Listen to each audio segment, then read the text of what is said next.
நாடாளுமன்ற மக்களவை பொதுத் தேர்தலில் 19/4/2024 அன்று நடைபெறுவதை முன்னிட்டு அனைத்து இந்திய அண்ணா திராவிட முன்னேற்ற கழகத்தின் சார்பில் தேர்தல் அறிக்கை தயார் செய்வதற்காக அறிவிக்கப்பட்ட குழுவினர்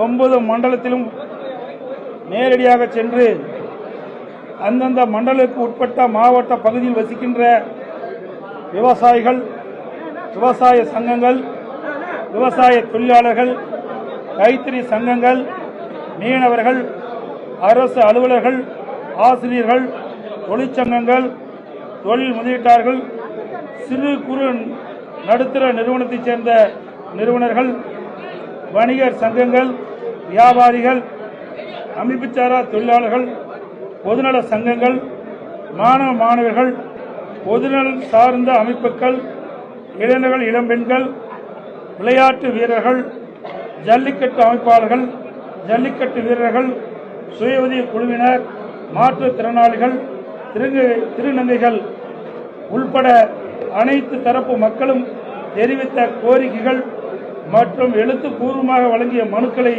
முழுவதும் ஆராய்ந்து முழுக்க தமிழக மக்களின் நலன்களை மேம்படுத்தக்கூடிய திட்டங்களையும் அந்தந்த பகுதி மக்களின் நீண்ட நாள் கோரிக்கைகளை நிறைவேற்றி தரும் வகையிலும் தயார் செய்யப்பட்டுள்ள தேர்தல் அறிக்கை மக்கள் முன் சமர்ப்பிக்கின்றோம்.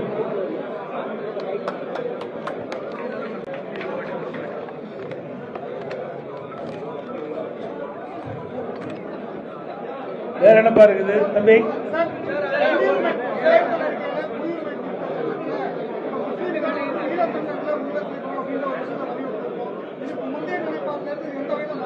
எந்த வரையும் மாறல, தெளிவாக தான் நாங்கள் சொல்லியிருக்கிறோம். ஏற்கனவே 19 சொல்லியிருக்கிறோம், 21 சொல்லியிருக்கிறோம், இப்போ சொல்லியிருக்கிறோம்.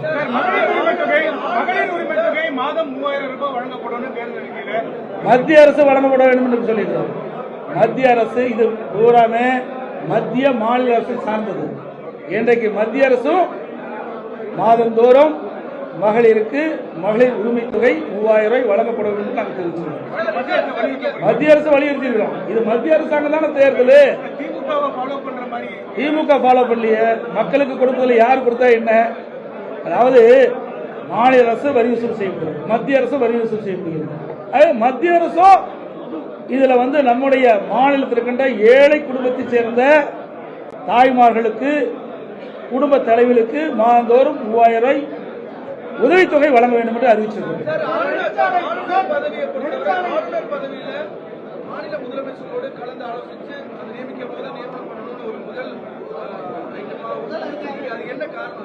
ஆமாங்க, அப்பத்தாங்க ஒத்த கருத்து இருந்தா தானே மாநில அரசு சட்டமன்றத்தில் நிறைவேற்றப்பட்டு அனுப்புகின்ற மசோதாவுக்கு ஒப்புதல் அளித்து விரைவாக அந்த பணி நடக்கும். மாநில அரசோடு வேத ஆளுநர்கள் ஒத்து போகின்ற பொழுது இன்னும் வேகமாக துரிதமாக அரசுக்கு செயல் வடிவம் கிடைக்கும். அதாவதுங்க எளிமையாக இருக்க வேண்டும் என்றுதான் எங்களுடைய கருத்து. இது வேணும்னு குதர்க்கமான கேள்வி கேட்கறீங்க. நாங்க இப்ப இருக்கிற சட்டம் சரியாக இருக்குது, இதை எளிமைப்படுத்த வேண்டும். இன்னைக்கு சட்டமன்றத்தில் நிறைவேற்றப்பட்ட தீர்மானங்கள் உடனுக்குடன் அங்கே அனுமதி கொடுக்கப்பட்டு மக்களுக்கு போய் சேர வேண்டும் என்ற அடிப்படையில் தான் இந்த திருத்தத்தை நாம் கொண்டு வந்திருக்கிறோம்.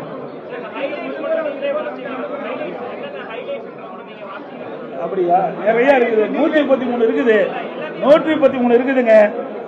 இதுல முக்கியமா இருக்கிறது மேகதாது அணைக்கட்டு விவகாரம். அதே போல நம்முடைய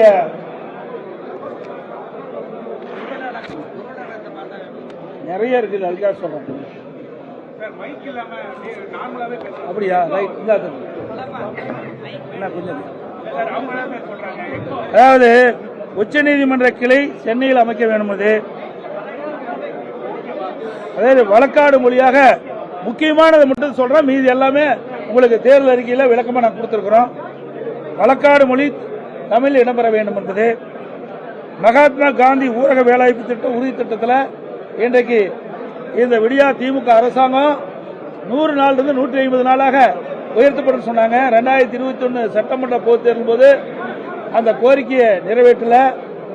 சம்பளம் ஊதியம் உயர்த்தப்படணும், அதுவும் கொடுக்கல. இப்ப மத்திய அரசுடைய திட்டம் இருக்கிற காலத்தில் மத்திய அரசு இந்த மகாத்மா காந்தி ஊரக வேலைவாய்ப்பு உறுதி திட்டத்தினுடைய நாட்களை 100 நாளிலிருந்து 150 நாளாக உயர்த்த வேண்டும், அதிகரிக்க வேண்டும். அந்த மகாத்மா காந்தி ஊரக வேலைவாய்ப்பு உறுதி திட்டத்தில் பணி செய்கின்ற அந்த ஊழியர்களுக்கு ஊதிய உயர்வு 450 வழங்க வேண்டும் என்று தெரிவிச்சிருக்கிறோம். மத்திய அரசின் திட்ட நிதி பகிர்வு அதை பற்றி தெளிவாக கொடுத்திருக்கிறோம். மேகதாது அணை, முல்லை பெரியார் அணை பிரச்சனைக்கு தீர்வு காண வேண்டும். பாலாற்றில் தடுப்பணை கட்டும் முயற்சிக்கு எதிர் இன்றைக்கு தொடர்ந்து நமக்கு அநீதி வருகிறது அண்டை மாநிலம். அதற்கு உரிய முறையில் மத்திய அரசு நடவடிக்கை எடுக்கப்பட வேண்டும். காவிரி குண்டார் வைகை இணைப்பு திட்டம் அதை நிறைவேறதுக்கு மத்திய அரசுடைய நிதி தேவை. மாநில அரசு கிடப்பில் போட்டிருக்குது, அதை விரைந்து செயல்படுத்த வேண்டும் என்று நாங்கள் வலியுறுத்துறோம். நடந்தாய் வாழி காவிரி திட்டம் மத்தியில் இருக்குது. இந்த மாநில அரசாங்கம் விடியா திமுக அரசு போராடி வாங்கல. எங்களுடைய நாடாளுமன்ற உறுப்பினர் வெற்றி பெற்று வருகின்ற பொழுது நடந்தாய் வாழி காவிரி திட்டத்தை வலியுறுத்தி தேவையான நிதியை வாங்கி அந்த திட்டத்தை நிறைவேற்றுவோம். கால்வாய் காங்கிரீட் திட்டம், பாண்டியாறு புன்னப்பலா திட்டம், சிறுவாணி அணை தூர்வாரி சீரமைக்கும் திட்டம், மருத்துவ படிப்பு நீட்டுக்கு மாற்றுத் தேர்வு முறை, மழைநீர் சேகரிப்பு திட்டம், குடிமராமத்து திட்டம், கச்சத்தீவு மீட்பு, தமிழக மீனவர்களுக்கு பாதுகாப்பு, இதர பிற்பட்ட வகுப்பில் மேல்நிலையினர் எனப்படும் கிரிமிலேயர் வருமான வரம்பை உயர்த்த வலியுறுத்துதல், உயிர்காக்கும் மருந்தின் விலைகளை குறைக்க நடவடிக்கை, இருசக்கர வாகனங்களுக்கென்று தனி பாதை அமைத்தல், மருத்துவ பணியாளருக்கு தனி வாரியம், சாயப்பட்டறை கழிவுநீர் பிரச்சனைக்கு தீர்வு, வகுப்பாரையும் பாதுகாக்கப்பட வேண்டும், வெளிநாடு வாழ் தமிழில் நலம் காத்திட நலவாரி அமைச்சிட வேண்டும். நிறைய இருக்குது. பழங்குடி சாலை வசதி, சிறு குறு நடுத்தர தொழில் மேம்பாடு, விவசாயத்தை உயிர்நடியாக காப்பது, மத்திய மாநில அரசுக்கான நிதி பகிர்வு, மாநில அரசு கடன் பெற மத்திய அரசின் உத்தரவாதம், இலங்கை தமிழுக்கான இரட்டை குடியுரிமை, பெட்ரோல் டீசல் விலை, இது மிக மிக முக்கியம். நீங்க பாத்தீங்கன்னா ஏற்கனவே மத்திய அரசு இருந்தது. இன்றைக்கு எண்ணெய் நிறுவனங்கள் பாத்தீங்கன்னா வெளிநாட்டிலிருந்து இறக்குமதி பண்றாங்க கச்சா எண்ணெயை. அப்போ ஒரு விலையை நிர்ணயிக்கிறாங்க, அதிகமா இருக்கும்போது விலை உயர்த்திடுறாங்க. அந்த கச்சா எண்ணெய் இறக்குமதி செய்யும் போது விலை குறைகின்ற போது குறைக்கிறது இல்லை. ஏற்கனவே மத்திய அரசு அவருடைய கண்ட்ரோல் இருந்தது. அதே போல எண்ணெய் நிறுவனத்திலிருந்து மத்திய அரசாங்கம் இதை ஏற்று இதை நடத்த வேண்டும். பெட்ரோல் டீசல் விலை குறைக்கப்பட வேண்டும், அது எங்களுடைய கோரிக்கை. அதே போல சமையல் எரிவாயு அந்த விலையும் குறைக்க வேண்டும். போதைப் பொருள் ஒழிப்பு, நெகிழி பொருட்கள் நிரந்தர தடை, விவசாயிகளுக்கு ஓய்வு திட்டம், தடையில்லா மும்முனை மின்சாரம், கூட்டாட்சி மொழி உரிய அங்கீகாரம், மாநில நிலைக்கான தேசிய வளர்ச்சி ஆணை செயல்படுத்துதல், தமிழகத்தில் பாதுகாப்பு தளவாட உற்பத்தி மையம், மதுரை எய்ம்ஸ் மருத்துவமனை விரைவாக கட்டி முடிக்க வலியுறுத்துதல், நெடுஞ்சாலை சுங்கச்சாவடியில் அகற்றுதல், தமிழகத்தில் புதிய நகரில் மெட்ரோ ரயில் திட்டங்கள் விரிவாக்க பணிக்கு விரைந்து அனுமதி கொடுக்க வலியுறுத்துதல், தேவையான நிதியை வழங்குதல், மகளிர் உதவித்தொகை, இலவச வீட்டுமனை பட்டா திட்டம், கிராம பொருளாதார திட்டம், இளைஞர்கள் வேலைப்பு, மீனவர் நலன், கிராம சர்வதேச விளையாட்டு பயிற்சம், இப்படி பல இருக்குது. நிறைய 133 அறிவிப்புகள் இருக்குது. விவசாயிகளுக்கு 5000 ரூபாய் வழங்க வேண்டும் என்ற அறிவிப்பு கொடுத்திருக்கிறோம்.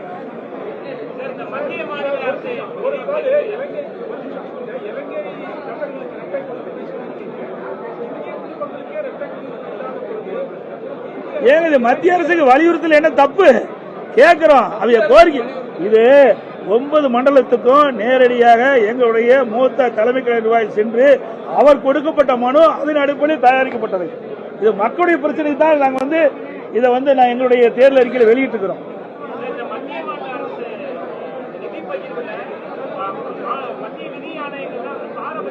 இதுலதான் முழுசா டீட்டெயிலா இருக்குது. இதுல நீங்க கேட்கறதுக்கு முழு பதில் இதுல இருக்கு. தேர்தல் அறிக்கையில் இருக்குது. விளக்கமா சொல்லணும்னா அது 2 பக்கம் இருக்குது, நீங்க பாருங்க.